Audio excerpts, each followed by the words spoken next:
प्रयागराज महाकुंभरे बसंत पंचमीर अमृत स्नान आज बड़ी भोर 5टारू आरंभ होता तृतीय अमृत स्नान। महार्घ मुहूर्त त्रिवेणी संगम रे बुड़ पकाउछ लक्ष लक्ष श्रद्धालु और साधु सन्थ। निर्धारित समय तार घंटाए आगु समस्त आखड़ा स्नान शिविर बाहर थे। आखड़ा साधु सन्थ सकाळ 5:40 सुधा अमृत स्नान शेष करते। आरंभ होता साधारण श्रद्धालुंकर स्नान। सकाळ 8टा सुधा 62 लक्ष श्रद्धालु बुड़ पकाई सारी। हर हर महादेव एवं जय गंगा मैया ध्वनि प्रकंपित होता त्रिवेणी संगम। मौनी अमावास्या अघटन पर अमृत स्नान उत्तर प्रदेश सरकार व्यापक बंदोबस्त बंदोबस्त को बढ़ाई दि जाए। कौन से दलाचकटा भली स्थिति न उपजिब से वन वे व्यवस्था करा जायछि। सारा प्रयागराज को नो व्हीकल जोन बोली घोषणा करा जायछि।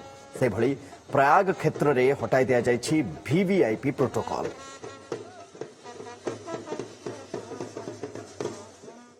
चित्र आपण माने देखुचंती केडे सुंदर सकाळु सकाळु समस्ते पहुंची थिले। खास करी जो आखड़ा माने प्रथमे जो माने स्नान रे माने बुड़ पकाई थिले स्नान करिथिले प्रयाग संगम रे समाने सकाळु सकाळु ही पहुंची जायथिले एवं परवर्ती समय साधारण श्रद्धालु माने मध्य सेठी बुड़ पकाउछंती। प्रक्रिया मध्य जारी रहिछि। अधिक सूचना दउछंती प्रयाग रु बा प्रयागराज रु महाकुंभ रु हमर सहयोगी सुशांत विषय देखिने।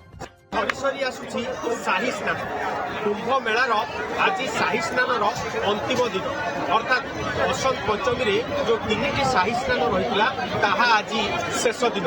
आगक जदिव आउ दुईटी स्नान रही शिवरात्रि शेष हो किंतु ये जो बसंत पंचमी रे अमृत स्नान करने को श्रद्धालु माने हाथ छड़ा करना से आज आप जानते गोटे महेंद्र बेला थिला अमृत समय थिला से समय 6:18 शेष होईची।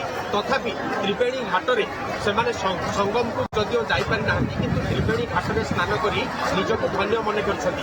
एई किछि समय तळे स्नान करी फेरिछंती। आम सहित किछि ओडिया श्रद्धालु अछंती। केते समय तळे सेमाने स्नान कले केमिति अनुभव कले कोउठ आछंती आपण कि जानिया चाहबो आपण कोउठ आछंती ए किछि समय तळे स्नान कले बोली कहछंती केमिति अनुभव करले हम बलांगीर डिस्ट्रिक्ट रे एसटी कंटाबांजी कन्स्टिट्युएंसी रो हमको बहुत भल लागिला। एटा सनातन धर्म एटा गोटे भल सिद्धांत।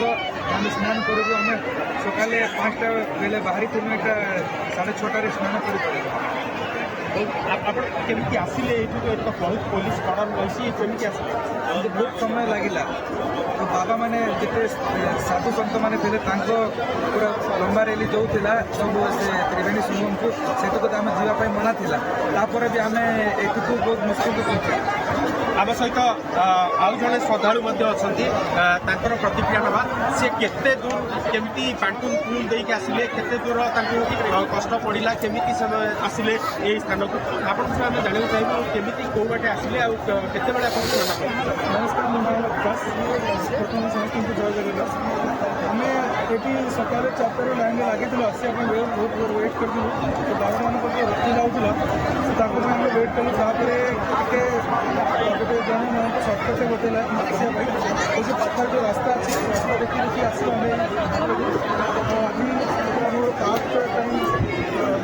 संगम को आसी भाई समस्त आस मत आज बहुत बढ़िया लगे एक्सपीरियंस लाइफ टाइम एक्सपीरियंस भूली पार। आप शुणुले जड़े श्रद्धालु कहते ये जीवन गोटे विरल अनुभूति। आम आपको कही रखुचु आज जिते शाही स्नान समय थिला काली दिन 11टारू जदिव बसंत पंचमीर स्नान अमृत स्नान अमृत बेला आरंभ हो जाता किंतु आपण आम देखुलु जो फेरुलु घाट आड़ संगम पाखर घाट आड़ आसुलु से शह शह संख्यार जो साधु सन्त मैंने जो विभिन्न आखड़ार साधु मान शोभा यात्रा आसूला निज निज गुरुजी सहित से अनुगामी मैंने आसुले। आम देखिलु जे गोटे अलग रास्ता अच्छी और श्रद्धालु मान गोटे अलग स्थान अच्छी। आम आसिक बर्तमान पहुंचु त्रिवेणी घाट में आउ त्रिवेणी संगम को साधु सन्त मान छड़ा जाऊँगी स्नान मो पछरे आप देखुं लक्ष लक्ष संख्यार श्रद्धालु से स्नान करुँच।